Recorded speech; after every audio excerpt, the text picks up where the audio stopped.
గుండె జబ్బులు, cancer, auto immune disorders వంటి అనేక దీర్ఘకాలిక జబ్బులకు పూర్తి వివరణ అందిస్తూ 35 సంవత్సరాల సుదీర్ఘ అనుభవం కలిగిన కార్డియాక్ సర్జన్, ఆయుర్వేద పరిశోధకుడు, డేటా సైంటిస్ట్, పైథాన్, ఏఐ మరియు ML programmer doctor Ravishankar Polishetty గారు ఈ రోజు మనతో పాటు ఉన్నారు. వారిని అడిగి తెలుసుకుందాం. నమస్తే సార్. నమస్తే అండి. సో ఫస్ట్లీ చాలా వింటూ ఉంటాం చాలా మందిలో ఫ్యాటీ లివర్ అని, అంటే ఏంటి సార్ అసలు? అంటే ఫ్యాట్ లివర్లో ఫ్యాట్ ఉన్నట్టు అనమాట. సో ఫ్యాటీ లివర్ అనేది ఒక పెద్ద ప్రాబ్లం ఈరోజు. అది ఇట్స్ లైక్ ఎన్ ఎపిడమిక్ అనమాట. ఒక ఎలా అయితే మన కరోనా మహమ్మారి అన్నామో, ఇది ఎందుకు ఎపిడమిక్ అంటే ఇండియన్స్లో దాదాపు 40% మందికి ఇది సంభవిస్తూ వస్తుందన్నమాట. అది కూడా కాకుండా మనకి ఈ ఇన్సులిన్ రెసిస్టెన్స్ అనేది, ఈ మెటబాలిక్ సిండ్రోమ్, అంటే దానికి మెటబాలిక్ సిండ్రోమ్కి ఫ్యాటీ లివర్కి చాలా క్లోజ్ కనెక్షన్ ఉంది. మామూలుగా ఆల్కహాల్ తాగితేనే ఫ్యాటీ లివర్ వస్తుంది అనుకుంటారా? అలా ఒకటే కాదు. మన బాడీలో అంటే ఇన్సులిన్ రెసిస్టెన్స్ కానీ, హార్ట్ ప్రాబ్లంకి రాబోయే ముందు ఫ్యాటీ లివర్ రావడం కానీ, దాని తర్వాత అంటే మరి టూ సైంటిఫిక్ అయితే కష్టం అని చెప్పట్లేదు. కాకపోతే మైటోకాండ్రియల్ ప్రాసెసెస్ ఇవన్నీ డిస్రప్ట్ అయినా కూడా ఫ్యాటీ లివర్ వచ్చే ఛాన్స్ ఉంటుంది. ఫ్యాటీ లివర్ అంటే ఫ్యాట్ లివర్లో ఇరుక్కుపోతుంది అన్నమాట. దానివలన ఈ లివర్ సెల్స్ కొద్దిగా కంజెస్ట్ అయిపోతాయి. కంజెస్ట్ అయిపోయిన liver cells will not function properly. అది ఫ్యాటీ లివర్. అండ్ ఇది లివర్ సిరోసిస్కి దారితీస్తుంది అంటారా? Oh definitely. అంటే ఇది ఫస్ట్ సడన్గా లివర్ సిరోసిస్ వచ్చేది. ఫస్ట్ ఫ్యాటీ లివర్ వస్తుంది. దాన్ని నాన్ ఆల్కహాలిక్ ఫ్యాటీ లివర్ అనేది ఇండియాలో పెద్దగా చాలా పెద్ద ఎపిడమిక్ అయింది ఇప్పుడు. దాని తర్వాత నాన్ ఆల్కహాలిక్ స్టియాటో హెపటైటిస్ అంటారు, NASD. అట్లా ఒక స్టేజ్ వైజ్ ఫస్ట్ కొవ్వు పేరుకుంటుంది. కొవ్వు పేరుకోవడం వలన లివర్ సెల్స్ లైట్గా దెబ్బతింటాయి. దాన్ని నాన్ ఆల్కహాలిక్ స్టియాటో హెపటైటిస్ అంటాం.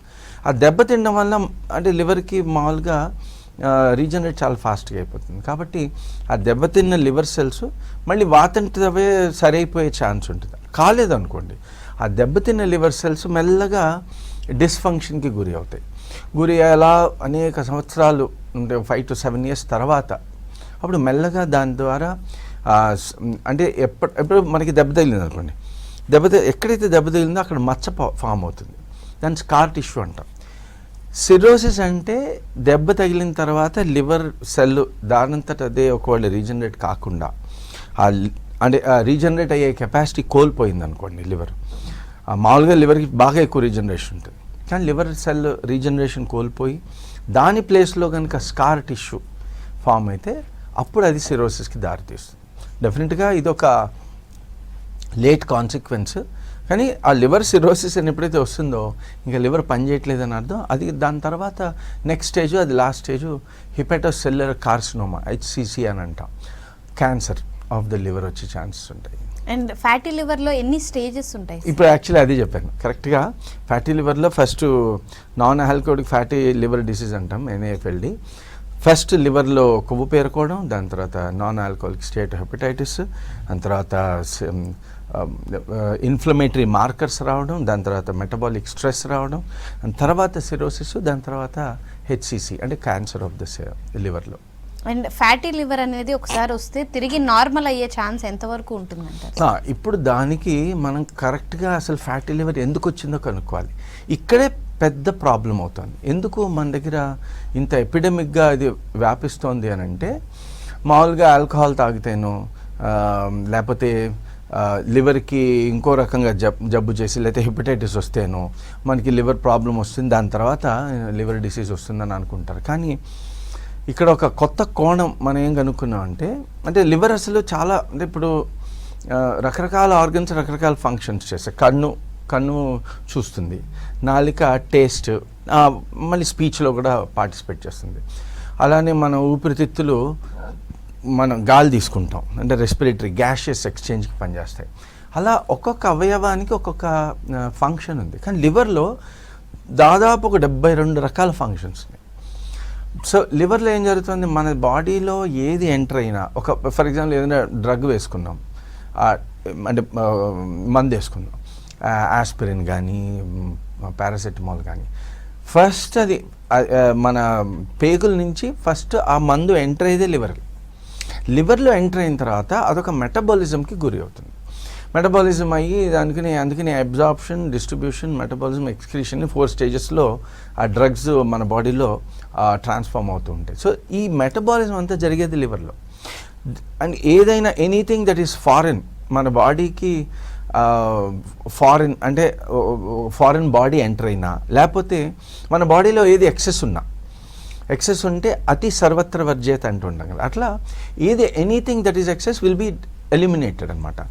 అయితే వాటర్ సాల్యుబుల్ ఏదైతే ఉంటుందో, అంటే నీళ్ళలో కనుక, అంటే 2 రకాలు ఉంటాయి. ఇప్పుడు మీరు నెయ్యిని తీసుకుని నీళ్ళలో వేయండి, అది తేలుతుంది కానీ కరగదు, కలిసిపోదు. సో వాటర్ సాల్యుబుల్ ఒకటి, ఫ్యాట్ సాల్యుబుల్ అని 2 రకాలుగా ఉంటాయి టాక్సిన్స్ కూడా. వాటర్ సాల్యుబుల్ అయితే మన యూరిన్ నుంచి బయటకు వెళ్ళిపోతాయి. Urine is all water soluble, urea, uric acid ఇట్లాంటివన్నీ. అదే ఫ్యాట్ సాల్యుబుల్ ఉంటే కనుక అది లివర్లోకి వెళ్ళి లివర్లో కాంజుగేషన్ రియాక్షన్ దానికి గురి అయ్యి బైల్ జ్యూస్ ద్వారా పేగుల్లో నుంచి బయటికి వెళ్ళిపోతుంది. అట్లా డిటాక్సిఫికేషన్ ఫంక్షన్ అనేది ప్రప్రథమంగా చాలా ఇంపార్టెంట్ ఫంక్షన్ లివర్కి. సో మన బాడీలో ఒక డ్రగ్ ఇచ్చాం, ఆ డ్రగ్ మెటబలైజ్ అయ్యి ఎంతసేపు అది పనిచేసి దాని తర్వాత లివర్ ఎలిమినేట్ చేస్తుంది. అట్లనే టాక్సిన్స్ని ఎలిమినేట్ చేస్తుంది. అలానే మన బ్లడ్లో ఆల్బుమిన్ అని ఒక ప్రోటీన్ ఉంటుంది. అది ఆంకాటిక్ ప్రెషర్ అంటే ఏంటంటే బ్లడ్లో ఇప్పుడు మామూలుగా నీళ్లు ఉన్నాయి, మన బ్లడ్లో నీళ్లు కూడా ఉంటాయి. కానీ నీళ్లు బ్లడ్లో ఎలా హోల్డ్ అవుతాయంటే ఈ ఆల్బుమిన్ అనే ప్రోటీన్ ఉండడం వలన ఆ వాటర్ దానికి బైండ్ అయ్యి ఉంటుంది. దాన్ని ఆంకాటిక్ ప్రెషర్ అంటారు. ఆల్బుమిన్ ప్రొడ్యూస్ చేసేది ప్రైమరీగా లివర్లోని. అదే కాకుండా చాలా ఇమ్యూనోగ్లోబులిన్స్ ఇవన్నీ, అంటే లివర్ ఒక మ్యానుఫ్యాక్చరింగ్ ఫ్యాక్టరీ అనమాట. డిటాక్సిఫికేషన్, మ్యానుఫ్యాక్చరింగ్ అని 2 బ్రాడ్ కేటగిరీస్ ఉంటాయన్నమాట లివర్లో. సో ఇవన్నీ దెబ్బతినే పరిస్థితి ఉంటుంది లివర్ కనుక దెబ్బతింటే. సో అందుకని క్వశ్చన్ ఏంటిది? అదే ఫ్యాటీ లివర్ అనేది రివర్సిబుల్. సో ఇప్పుడు ఏంటంటే ఒక లెవెల్ వరకు ఈ దెబ్బ తగిలింది అనుకోండి, లివర్లో ఆటోమేటిక్గా రివర్సల్ మెకానిజం ఆల్రెడీ ఉంది.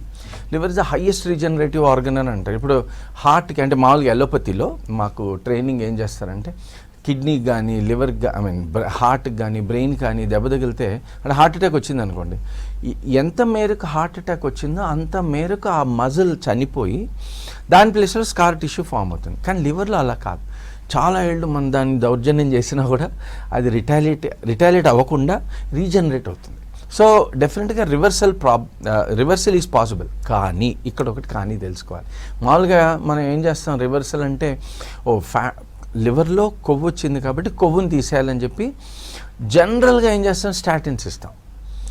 స్టాటిన్స్ అంటే బ్లడ్లో కొవ్వుని తగ్గించే డ్రగ్స్ని స్టాటిన్స్ అంటాం. రోజువాస్టాటిన్, ఎటరోస్టాటిన్, రకరకాల డ్రగ్స్ ఉన్నాయి. అయితే ఈ స్టాటిన్స్ వల్ల కొవ్వు పోవడం అనేది ఒకటైతే, అంటే ఒక 50% మందికి స్టాటిన్స్ వల్ల మంచి జరిగింది, మంచి అసలు లేదని కాదు. కానీ ఇంకో 50% మందిని చూసి హంట్ అనే ఒక రెట్రోస్పెక్టివ్ అనాలిసిస్ చేశారు. దాదాపు 92,000 మందిని స్టాటిన్స్ ఇచ్చిన వాళ్ళని అనలైజ్ చేసి చూస్తే అందులో 50% మంది బాగయ్యారు. కొవ్వు తగ్గడం వల్ల ఆటోమేటిక్గా మన బాడీలో కొవ్వు తగ్గింది, మంచిగానే ఉంటుంది కదా అని అనుకుంటాం. 50 మందికే జరిగింది అది. కానీ మిగిలిన 50 మందిలో దాదాపు ఆ స్టడీలో 11 మందికి, అంటే 11%, దాదాపు 92,000 మంది అనలైజ్ చేస్తే 11% of them had liver necrosis. Liver దెబ్బ తినింది. స్టాటిన్స్ ఆపగానే లివర్ దెబ్బ తినడం రివర్స్ అయిపోయింది. అలా అంటే దాని అర్థం ఏంటంటే కొవ్వు అనేది లివర్లో ఫామ్ అయ్యి ఒకవేళ దానివల్ల చెడు జరుగుతుందంటే, అంటే 2 రకాల కొవ్వులని మనం బ్రాడ్గా కేటగరైజ్ చేయొచ్చు. ఒక కొవ్వు లివర్కి హెల్ప్ చేస్తుంది, ఇంకో కొవ్వు లివర్కి హామ్ చేస్తుంది. ఆ హామ్ చేసే కొవ్వుని కనుక మనం తగ్గిస్తే ఆటోమేటిక్గా లివర్ బాగుపడుతుంది.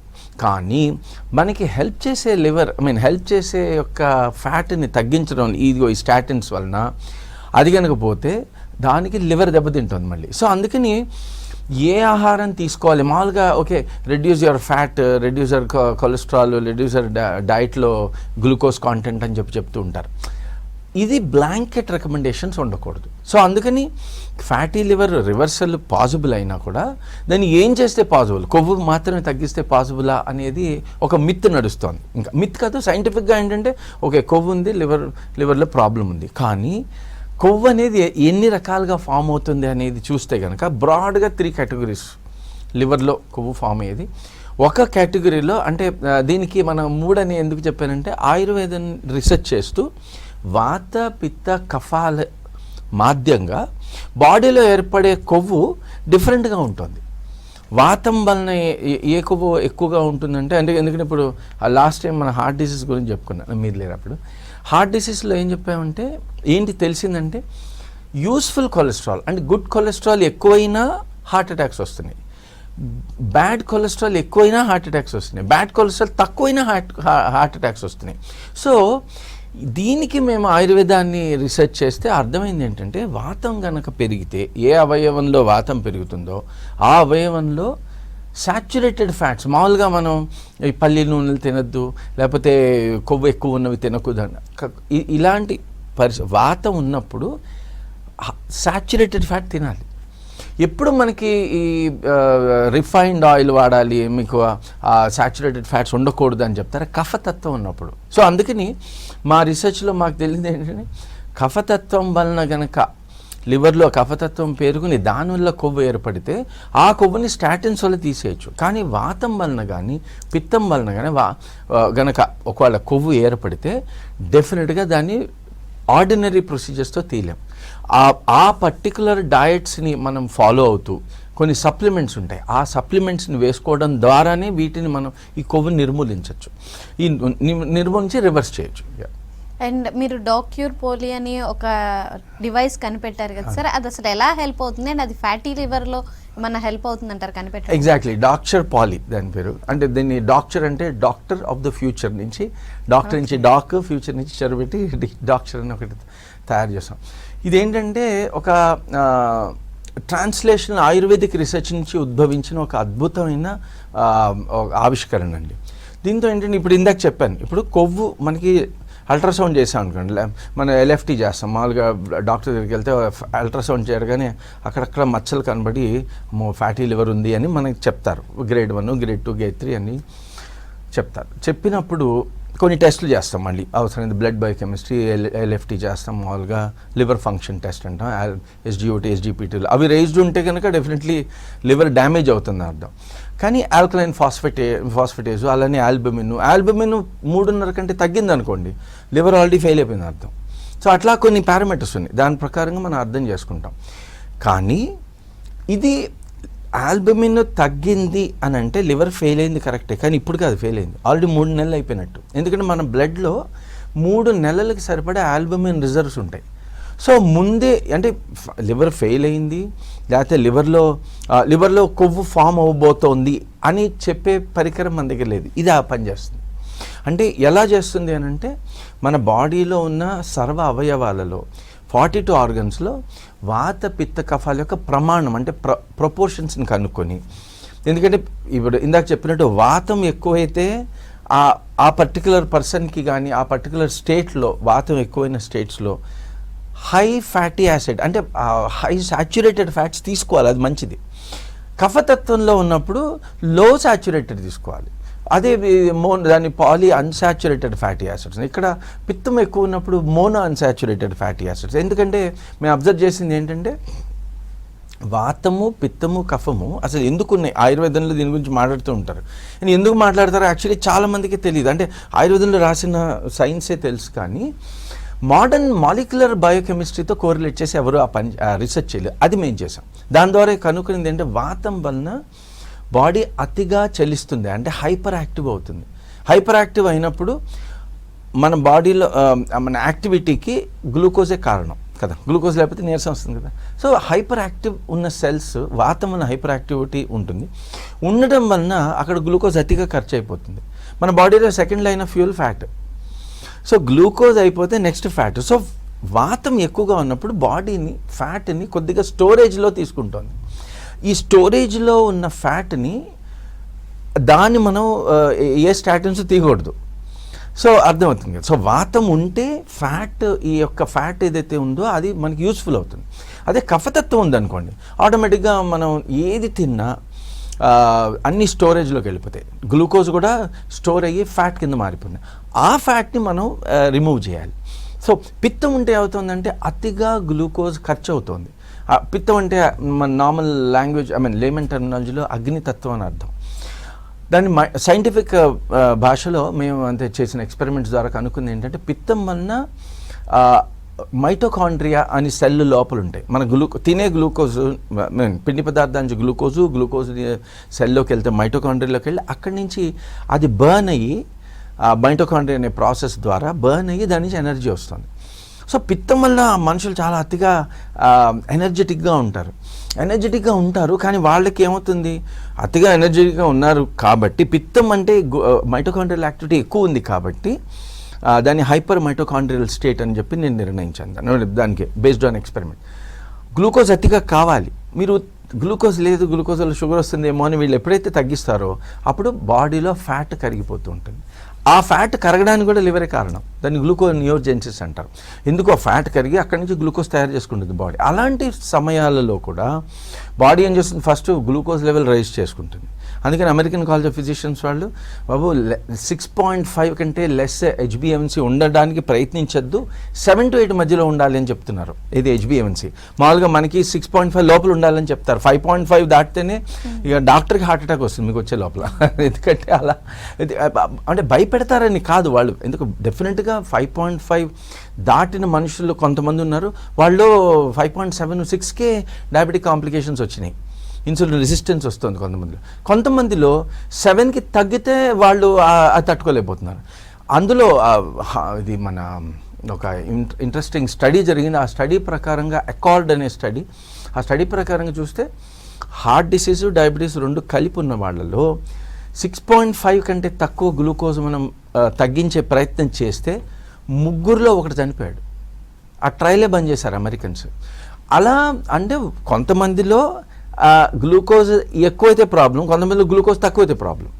సో అది ఎవరికి అంటే వాతానికి. ఇప్పుడు ఇందాక చెప్పే హైపర్ మైటోకాండ్రియల్ అంటే మైటోకాండ్రియా అతిగా పనిచేసింది అనుకోండి, గ్లూకోజ్ అతిగా బర్న్ అవుతుంది, దాంతో మనిషి చాలా ఎనర్జెటిక్గా ఉంటాడు కానీ సన్నగా కూడా ఉంటారు. అందుకని మన దగ్గర చూడండి ఫ్యాటీ లివర్ ఉన్నవాళ్ళు ఏంటంటారు, ఇంత ఫ్యాటీ లివర్ ఎందుకు వచ్చింది, అసలు నేను ఇంత సన్నగా ఉన్నాను కదా సార్ అంటారు. 70% ఇండియన్స్కి ఇదే ప్రాబ్లం. అందుకని 70% ఇండియన్స్లో నా అనుమానం ప్రకారంగా వాతమో పిత్తమో లేదా 2 ఎక్కువ ఉన్నాయి.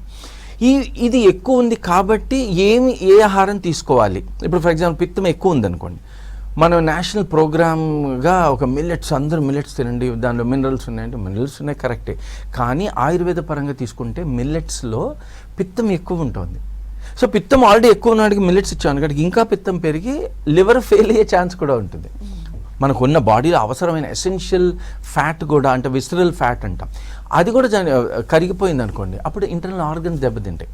అందుకనే చూడండి ఎంత బ్యూటిఫుల్ కోరిలేషన్ ఉంది. హంట్స్ చేసిన స్టడీలో అందులో 92,000 మందిని వాళ్ళు రెట్రో అనలైజ్ చేస్తే వాళ్ళల్లో 50%లో లివర్ ఫెయిల్ అయింది, లేకపోతే కిడ్నీ ఫెయిల్ అయింది, లేకపోతే హార్టే ఫెయిల్ అయింది కొంతమందిలో, లేకపోతే early onset of senile dementia అని వీళ్ళు కేటగరైజ్ చేశారు. అంటే నేను ఎందుకు చెప్తానంటే ఇప్పుడు ఫ్యాటీ లివర్ ఎందుకు వచ్చిందో లేకపోతే రాబోతోందో తెలుసుకోవాలంటే మన బాడీలో లివర్లో వాత పిత్త కఫాల యొక్క ప్రమాణం ఎంత ఉందో తెలుసుకోలేదనుకోండి, మనం రైట్గా ఫుడ్ తినలేం, అప్పుడు డెఫినెట్గా ఫ్యాటీ లివర్ వచ్చే ఛాన్స్ ఉండే. అందుకని ఈ డాక్టర్ పాలి అనేది ఈ వాత పిత్త కఫాలని బేస్ చేసుకుని చేసిన రీసెర్చ్, దాదాపు 30 years అదే స్పెండ్ చేశాను నా లైఫ్ అంతా.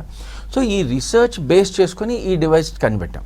సో అందుకని మామూలుగా అంటే రకరకాల డివైసెస్ వచ్చినాయి, కానీ ఇది ఒక్కటే ఎక్స్పెరిమెంటల్ బేసిస్ మీద దాని నుంచి ఉద్భవించిన సైన్స్తో సృష్టించిన ఒక ఇన్నోవేషన్. సో డెఫినెట్గా మీకు ఫ్యాటీ లివర్ రాబోయే ముందే తెలుస్తుంది. ఒక చిన్న ఎగ్జాంపుల్ చెప్తా, అంటే ఫ్యాటీ లివరే కాకుండా చాలా డిసీజెస్ని ముందే డయాగ్నోస్ చేస్తుంది. ఒక మంచి ఫేమస్ అంటే మినిస్టర్ గారు, ఆయనకి మనం చూసాం నాడీ ఇదంతా ఆయనకి ప్రజెంటేషన్ చేశారు, ఇలా ఉంది మనకి పెద్ద ఎపిడెమీ నడుస్తుంది, diabetic capital of the world, మనం ఇప్పుడు లివర్లో కూడా ప్రాబ్లమ్స్ వస్తున్నాయి, క్యాన్సర్ క్యాపిటల్ అవ్వబోతున్నాం మనం 4 ఏళ్లలో. ఆ రిపోర్ట్ వచ్చింది ఇప్పుడు 2019లో ప్రజెంట్ చేసి ఆయనకి ఈ డివైస్ డెమాన్స్ట్రేట్ చేస్తూ మనం పెడితే మీ హార్ట్లో ప్రాబ్లం ఉంది సార్, పిత్తం బాగా ఎక్కువ ఉంది హార్ట్లో, మంచిది కాదు అని చెప్పాం. మీరు బాగా కొవ్వు తినాలి అంటే లేదు నేను అసలు తిన్నందుకు షుగర్ రాకూడదు కదా అంటారు. కాదండి, మీ బాడీ అతిగా గ్లూకోజ్ బర్న్ చేస్తుంది, యూ నీడ్ మోర్ గ్లూకోజ్ అని చెప్పి మనం చెప్పాం. కానీ ఏమవుతుందో కొత్తది చెప్పారనుకోండి ఎవరు నమ్మరు. అది ఆయన అన్నారు. నమ్మకపోవడానికి ఒక స్ట్రాంగ్ రీజన్ ఏంటంటే ఆయన బ్లడ్ పారామీటర్స్ అన్నీ నార్మల్ అండ్ యాంజియోగ్రామ్లో నో బ్లాక్స్. యాంజియోగ్రామ్ చేశానండి, నో బ్లాక్స్. ఇది ఇంకా వర్క్ చేయండి, బాగా చేశారు కానీ ఇంకా వర్క్ చేయండి అన్నారు. వర్క్ చేయండి అని చెప్పడానికి రెండు వారాల తర్వాత ఆయన లేరు. ఇలా ఒకళ్ళిద్దరు కాదు, అంటే ఇలా ముందే ప్రెడిక్ట్ చేస్తుంది అన్నమాట. సడన్ కార్డియాక్ డెత్ అయిపోయింది ఆయనకి.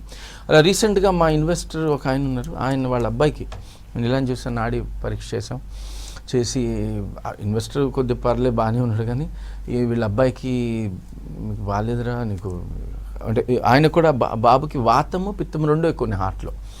ఇట్లా ఇండివిజువల్ ఆర్గన్స్లో వాత పిత్త కఫాలను కనుక్కొని ఇది మాత్రం కొంచెం అలార్మింగ్గా ఉంది, కొంచెం జాగ్రత్తగా ఉండండి. నేను జస్ట్ 32 years అంకుల్ అన్నాడు. నేనేంట్రా అంకుల్ అని, అది జస్ట్ జోక్ అనుకోండి. Of course I'm 55 year old, but 32 years నువ్వు చూడు నువ్వే అంకుల్లా ఉన్నావు అని చెప్పాను. You be careful, you have severe oxidative stress in the heart and టెన్షన్లో ఉండద్దు నువ్వు అని చెప్పి. వాతం పెరిగితే టెన్షన్ పెరుగుతుంది. ఇలా మనం డయాగ్నోస్ చేసి చెప్పాము. ఆయన బాబు చనిపోయాడు, నమ్మలేదు ఫస్ట్. సో అంటే ఏంటంటే ప్రివెంటివ్ కేర్లో చాలా బాగా పనిచేస్తుంది. అందుకని మన ఎండ్ స్టేజ్ కేర్లోనే ఇప్పుడు రైట్ నో ఈ డివైస్ని యూస్ చేస్తున్నాం. ఈ డివైస్ ద్వారా డెఫినెట్గా ఇండివిజువల్ ఆర్గన్ హెల్త్ని మనం పసిగట్టడమే కాకుండా ఏది అవ్వచ్చో ఒక చిన్న ప్రెడిక్షన్ ఇవ్వగలుగుతాం. అంత అడ్వాన్స్ టెక్నాలజీ ఇది. అండ్ అంటే లివర్కి మాత్రమే రీజనరేషన్ కెపాసిటీ ఉండడానికి రీజన్స్ ఏంటి సార్? ఇప్పుడు లివర్లో అంటే ఇప్పుడు లివర్ ఒకటే కాదు, మన బాడీలో మీరు బ్లడ్ టెస్ట్ ఎప్పుడైనా చేశారనుకోండి, ఆర్బీసీస్ అని ఉంటాయి, అవి కూడా రీజనరేట్ అవుతుంటాయి. ఆర్బీసీస్ కరెక్ట్గా 4 నెలలే ఉంటాయి బాడీలో, బ్లడ్లో.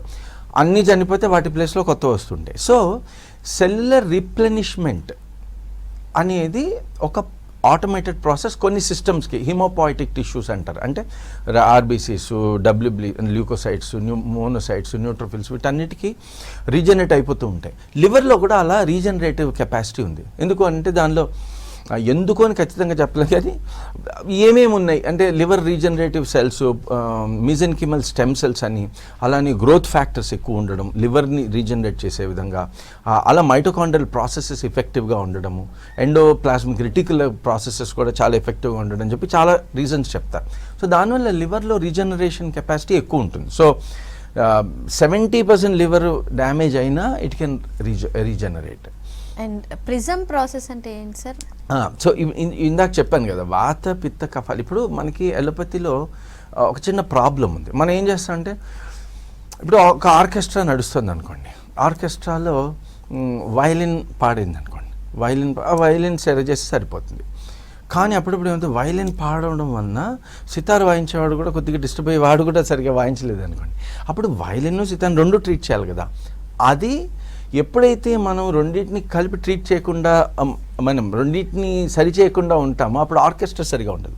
సేమ్ థింగ్ బాడీలో. ఇప్పుడు సింగిల్ ఆర్గన్లో ప్రాబ్లం వచ్చింది అనుకోండి, ఇప్పుడు హార్ట్ ప్రాబ్లం, చిన్నగా బీపీ స్టార్ట్ అయింది, ఒక ట్యాబ్లెట్ ఇచ్చాం. కానీ బీపీ ఒకటే ప్రాబ్లం కాదు కదా, బీపీ బ్రెయిన్ నుంచి వస్తాయి సిగ్నల్స్, దాని తర్వాత ఇంటర్నల్ ఆర్గన్స్ నుంచి సిగ్నల్స్ వస్తాయి. ఎక్కడో బ్లాక్ అయింది, ఇది రక్తనాళం బ్లాక్ అయింది, ఆ రక్తనాళం నుంచి బ్లడ్ వెళ్ళాలి అంటే కొంచెం హై ప్రెషర్ క్రియేట్ చేయాలి, అందుకని కూడా బీపీ రావచ్చు. సో ఇట్లా బీపీ అనేది ఒక డిసీజ్ కాదు, రకరకాల ఆర్గన్స్, అంటే సిస్టమ్స్ వైజ్డ్ సిస్టమ్స్, అంటే అన్ని సిస్టమ్స్ కలిపి సింక్రోనస్గా పనిచేస్తేనే బీపీ అనేది నార్మల్ అవుతుంది. ఆ సిస్టమ్స్ బేస్డ్ క్లాసిఫికేషన్ ఇంకా అలోపతిలో రాలేదు.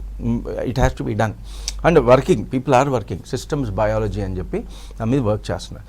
సో ప్రిజం ఫ్రేమ్వర్క్ మనం ఏం చేసామంటే, ఇప్పుడు చిన్న ఎగ్జాంపుల్ తీసుకుని, diabetic capital of the world అంటున్నాం మనల్ని. Diabetic capital of the world అంటే ఇంతకీ నా షుగర్ 5.5 ఉండాలా, 6.5 ఉండాలా, 7 నుంచి 8 ఉండాలి, 8.5 ఉండాలా? ఎందుకంటే అమెరికన్ ఎండోక్రాలజిస్ట్ ఒకటి చెప్తున్నారు, డయాబెటాలజిస్ట్ ఒకటి చెప్తున్నారు, అమెరికన్ కాలేజ్ ఆఫ్ ఫిజిషియన్స్ ఒకటి చెప్తున్నారు, అమెరికన్ జీరియాట్రిక్ అసోసియేషన్ ఒకటి చెప్తున్నారు. ఎవరి ప్రకారంగా నేను డయాబెటీస్ అని చెప్పడం కష్టం. సో దీన్ని కనుక్కోవడానికి ఏం చేయాలంటే, బాడీలో ఒక హోమియోస్టాసిస్ అంటే బ్యాలెన్స్ అని ఒకటి ఉంటుంది. ఆ బ్యాలెన్స్ ఎలా ఉండాలి అనేది నేను ఆయుర్వేదం నుంచి అర్థం చేసుకున్నాను. అంటే ఆయుర్వేదంలో సమదోష, సమగ్నిష్ట, సమధాతు మలక్రియ అని చెప్పి వాళ్ళు ఒక శ్లోకం రాశారు, మన ఏన్షియంట్ సైంటిస్ట్. బ్యూటిఫుల్ శ్లోకం అది, ఎక్సెప్షనల్ మ్యాథమెటికల్ ఆల్గోరిథం అది. దాని నుంచి డీకోడ్ చేసి వాత పిత్త కఫాలు అంటే ఏంటి, వాటిని యానిమల్ మోడల్స్ క్రియేట్ చేసి వాతం వలన, పిత్తం వలన, కఫం వలన మాలిక్యులర్ పాత్వేస్ ఎట్లా మారుతున్నాయి, ఈ మూడింటిని బ్యాలెన్స్ చేయడం వలన రీజనరేషన్ జరుగుతుందని ఫస్ట్ టైం నేను చూపించాను. మామూలుగా 70% లివర్ పాడైనా లివర్ రీజనరేట్ ఉంది, కానీ 99% లివర్ పాడైతే రీజనరేట్ అవ్వదు. మేము అది చూపించాం. 99% లివర్ని పాడు చేసి రీజనరేట్ చేసి చూపించాం. అలానే కిడ్నీని రిమూవ్ చేసి కిడ్నీని రిగ్రోట్ చేసాం, పార్షల్ అంటే హాఫ్ ఆఫ్ ది కిడ్నీ. కానీ హార్ట్ అటాక్ వచ్చిన తర్వాత చనిపోయిన హార్ట్ని రీజనరేట్ చేసాం. ఈ వాతపిత్త కఫ బ్యాలెన్సింగ్ ఫార్ములాతో. బ్రెయిన్ ఇప్పుడు మామూలుగా బ్రెయిన్ అస్సలు రీజనరేట్ కాదు, న్యూరోనల్ ప్లాస్టిసిటీ ఉంటుంది కానీ neuronal regeneration is not known అని అంటాం. అది మేము చేసి చూపించాం, అంటే రీజనరేటివ్. అందుకని ప్రిజం అంటే ఏంటంటే పాలీసైంటిఫిక్ రీజనరేటివ్ ఇంటిగ్రేటివ్ సిస్టమ్స్ మెడిసిన్. అంటే రీజనరేషన్ పాసిబుల్ అని చెప్పడమే కాకుండా దాని ఒక ఎండ్ స్టేజ్ 28,000 మంది ఎండ్ స్టేజ్ పేషెంట్స్ ట్రీట్ చేసి వాళ్ళలో ఎక్సెప్షనల్ క్వాలిటీ ఆఫ్ లైఫ్, అంటే మామూలుగా 11 నెలల్లో చనిపోవాల్సిన వాళ్ళు 5 కొంతమంది 10 సంవత్సరాలు కూడా బతుకున్నారు వితౌట్ ఎనీ మెడిసిన్స్. అది పాసిబుల్ అయింది. ప్రిజం అనేది ఫ్రేమ్ వర్క్ అదండి. Right, thank you so much Ravishankar గారు. ఇది వాళ్ళ good health. Stay tuned to V6 News.